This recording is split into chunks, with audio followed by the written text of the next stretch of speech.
What's up, guys? We're back. Big yellow. Bit more progress. Few little creature comforts. Just getting it ready for the street. Oh, yes. Bit of wiring fun. Yeehaw. Yeah, wiring the old Defi. Still, be nice to just be able to see a few things. Yeah, it would be nice to monitor a few things. So, I mentioned in the last episode that Rex ordered one of those Defi all-in-one gauges for this car. We put them in a lot of things. Obviously, the LS1 PCM is still serial. It's not CAN, so it's not compatible with most of these newer CAN digital displays that are on the market, which, you know, they're great. They're really freaking awesome. It would be awesome if you could use them with an LS1, but unfortunately, it just doesn't work. So we have found that these Defi all-in-one gauges to be sort of the neatest, most cost-effective and nicest solution if you just want like an all-in-one gauge. They're quite customizable if you find the right one. You can set alarms for things like oil pressure, fuel pressure, that sort of thing. And for, you know, for I think roughly 300 bucks if you find the right one. They're just an eBay thing. So yeah, about 300 bucks. They come with the gauge, the control box, all the sensors and everything you need to actually hook them up. So it's pretty hard to argue with. I mean, people would argue that it's cheap and they wouldn't trust it, but at the end of the day, like we talked about, this motor is just a conglomerate of crap that was salvaged. It's not really that big of a deal. As long as we can see some important things, then we're all good. We've had that one on the Cruiser for how many years now, and that literally saved that motor. Yeah. We're having those fuel pressure issues at roll racing. We wouldn't have known about it. That would have melted that motor. Yeah. Like, yeah. So that's the multiple fuel pressure issues we've had in that thing. The fuel pressure issues we had for literally the first 3 years of its life. Yeah. So, you know, if you didn't have that, that motor would have been deaded. Ah, well, it's just a stock bottom LS1, mate. It's worthless. Yeah, back then they were. So, as well as some sort of gauge solution, going to be starting on the big Stezza. So, these, for those of you who have been around for a while, you'll probably recognize these. I did chuck them in the old tow rig BA Falcon wagon. Amazing car. Incredible car. Anyway, I pulled these out of the Falcon wagon when I also pulled the barrow out of the Falcon wagon to put in the VS Commodore. So, ironically, these speakers and these ported boxes were actually originally purchased in like 2013 when I owned and drove the yellow tonner with the 202 in it. So they were actually purchased to put a sound system in that car back in the early 2010s, which obviously never eventuated. I lugged them around in boxes for years, and then, you know, finally in I think 2018 or whatever year it was, I put them in the Falcon. That was the first time they ever got used. But they came out of the Falcon, now they're going to go back in the yellow tonner. So it is kind of funny that they actually are going to end up in the car that they were originally purchased for nearly 10 years ago. So that's, you know, that's cool. So as well as that, just going to be buy a head unit. We're going to try and fit some 6-inch rounds in the kick panels. Rex doesn't want to try and cut them into the door cards and mount them on fucking standoffs and stuff like that. It's going to look disgusting. So I'm going to try and put some 6 inches in the door cards, maybe with some tweeters or something somewhere. And the 6x9s in porter boxes behind the seats. And for the little area of a Ute cab, that should hopefully be enough sound with a decent head unit to run the speakers at a decent wattage. Should be happy days. So get the sound system sorted out, some monitoring of some fluids and pressures and stuff like that, and this thing is getting pretty close to being able to go on the street comfortably. So not only that, but Rex also sorted out a solution for the handbrake, and he's got new handbrake cables in this thing, so it actually does now have a working handbrake as well. So another thing crossed off the list. So we've got handbrake. Yeah. Now, how cool. Now I've just got to work out why the wipers don't work. Oh yeah, that's right. Wipers don't work. Yeah, like I said, I'm sure I remember that wiper motor was pretty average back when it was on the street. Yeah, so I reckon we should test the wiring with the test lamp. And I reckon it's probably just going to be a dead motor. Yeah. You can see where I put the Defi there, which actually just uses one of the screws that holds the fascia up. So I haven't drilled any holes or put any screws through that yellow needle GDS dash. Yeah, pretty good dash. So here's a really good condition yellow needle GDS dash and a GDS wheel that I refurbished to put in this car back in the day. Which together are worth I don't know what you could sell them for now. Probably an absurd amount of money. And literally the only thing that's being used out of that whole yellow needle GDS dash is the speedo. And the fuel gauge. Oh, and the fuel gauge. The fuel gauge. I remember the fuel gauge yesterday. Yeah. Anyway, it is funny, these things.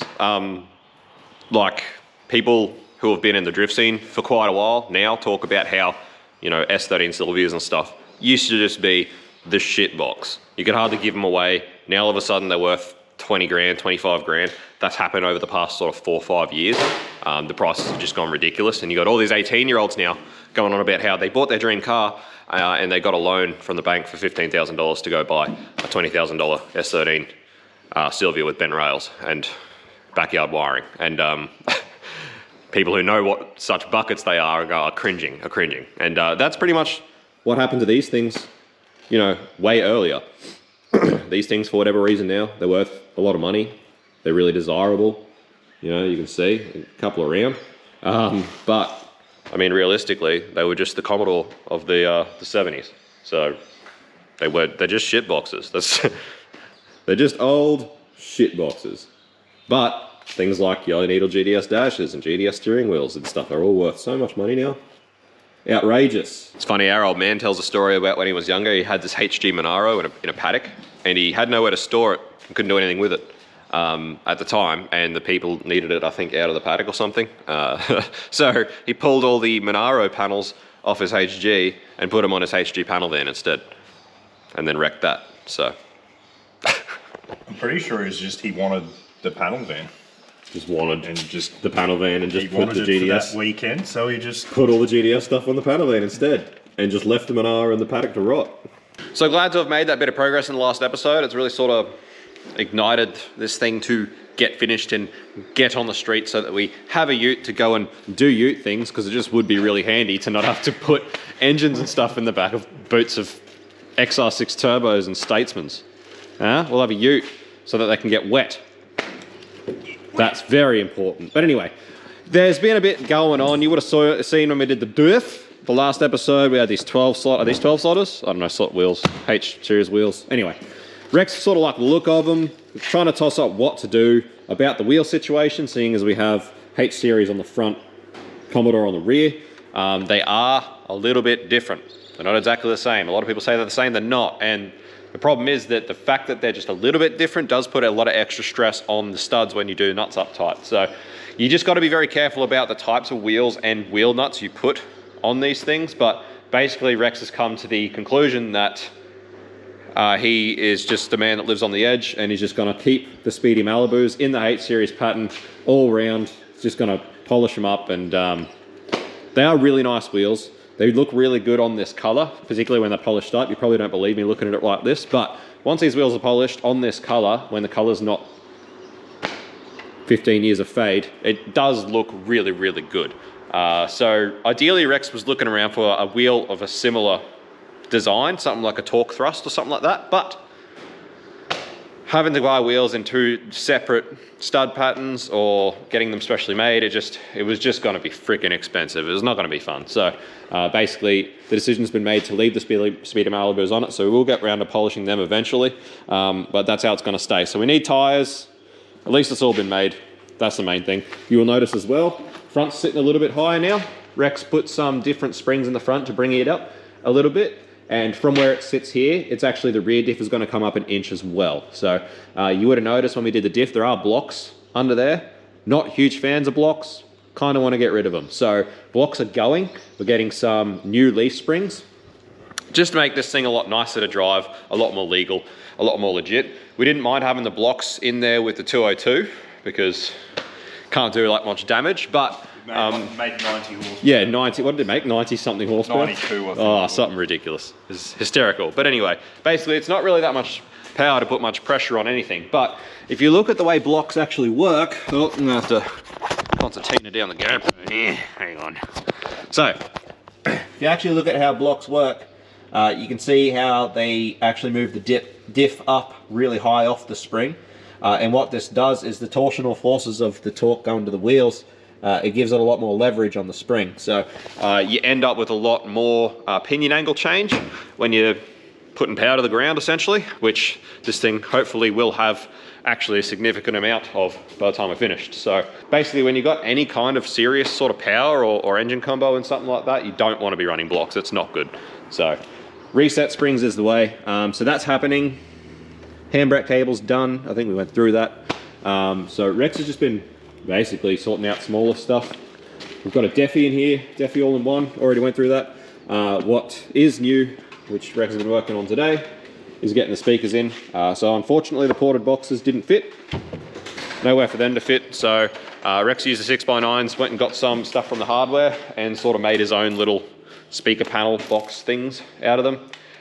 He also bought a head unit and some 6.5-inch fronts to go in the kick panels. So you can kind of see it there. It's very basic. Very basic, just little speaker setup panel box thing that sort of works.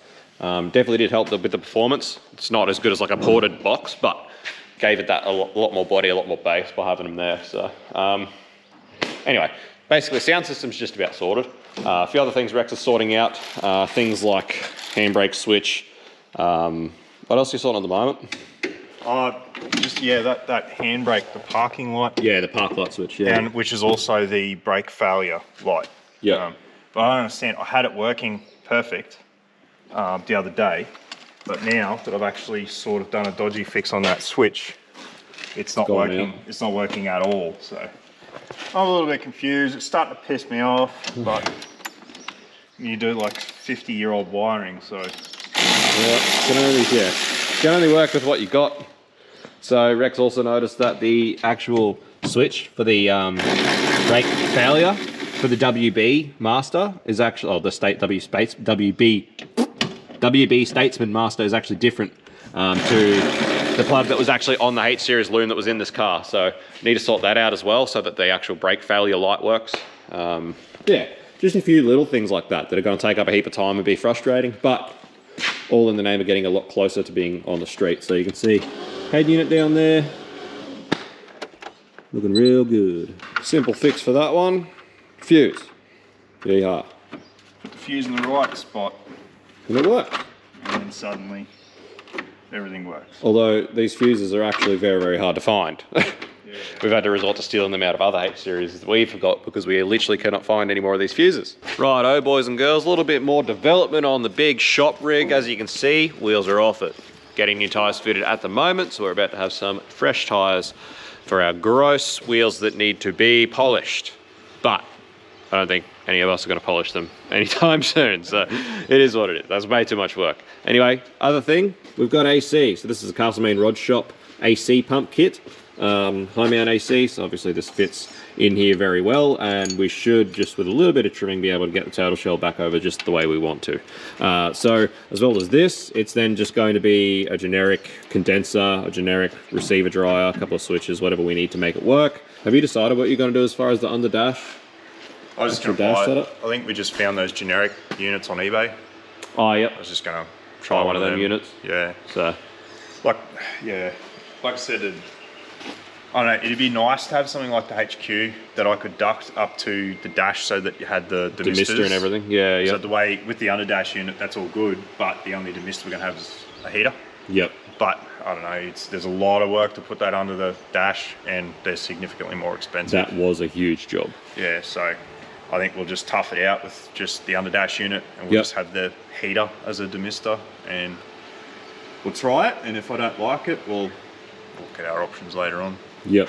So we're thinking... Castlemaine had this too. In the instructions, they have that with the ports facing up, but for obvious aesthetic reasons, I decided that I wanted to have them on the side like that. So I'm glad I waited, because I wanted to build my washer bottle and overflow here. I'm glad I waited till I had this, because yeah, it does sit back quite a way. I don't know if I can put them here now, actually, just looking at it. There's not a lot of room. Uh-oh. So we're thinking for this, we may even just rob a condenser off something else.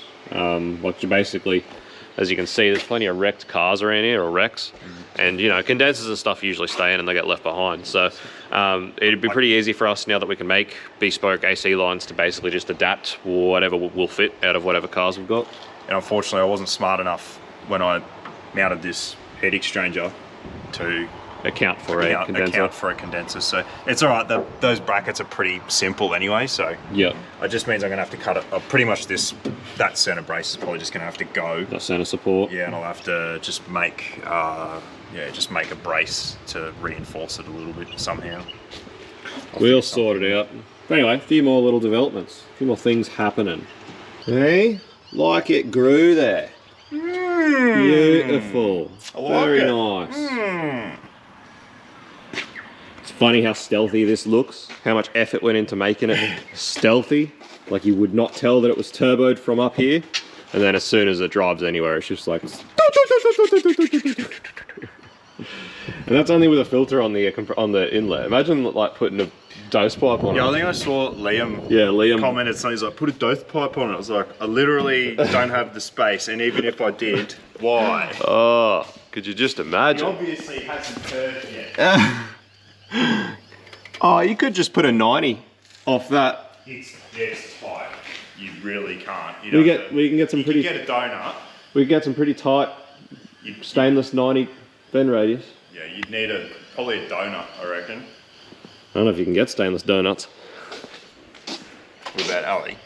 Ali's not the same dose. Not the same? No. Okay. We've done, me and Adam, well Adam mostly. You've done the scientific testing. Adam's with the 33, did some science and found the best way to get the best dose. Please. Science.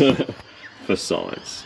I think it's fine how it is, honestly. I don't. Why would we want more? It's retarded already. So we've also got the new leaf springs here ready to go. Rex is just waiting on some U-bolts, and then these can go in. So we'll say goodbye to our blocks. Rex is also currently trying to do a complete rebuild on the power steering box, which is something very new to us. We've never done something like this before. So I just got the hammers out and started beating started going for it. Started burning it, rattle gunning it, and beating the crap out of it with a hammer. That's how you rebuild them. It's the only way to do it. It's a durability test. We'll see if this actually works or not. Not too sure. Rex is swapping over these springs, and he ordered the springs. They were meant to be 1 inch lower than factory, but what he's found is it's looking like these new springs are going to basically sit at exactly how it was before with 2 inch lowering blocks. I think maybe 10 mil. Maybe 10. About 10 mil higher than a 2 inch lowering block was. 10 mil's enough though. Destined to be sacked. But yeah, either way, it's not as high as we were anticipating. Also, these U-bolts that Rex had been waiting on the whole time, that's what showed up. They're actually longer. This is the ones that were in it with the blocks, and the new ones showed up, and they're actually longer than these ones. So, for all intents and purposes, Rex could have just reused these U-bolts. We didn't have to wait for them to get here that whole time. But anyway, you get that. The most important thing though, like Rex said, is that the blocks will be gone, which is, you know, the most important thing as part of the exercise, the main reason for it. So it's going to be still pretty low though.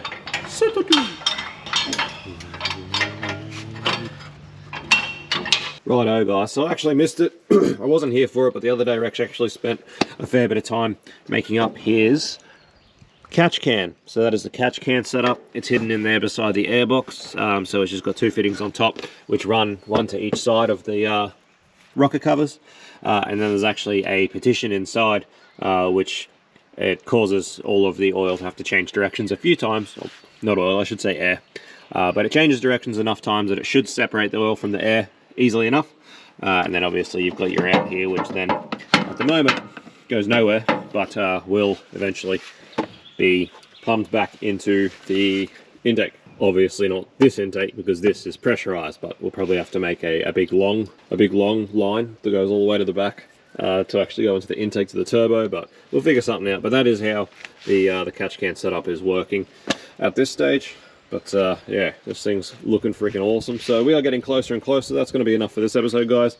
You know, probably next episode we'll start looking at hopefully trying to get a full AC system in this car. We've just got to work out and order the under dash unit, but it's coming a long way in a fairly short time, considering how much it's been neglected, which is awesome. So it's going to be great to have this thing on the road pretty soon.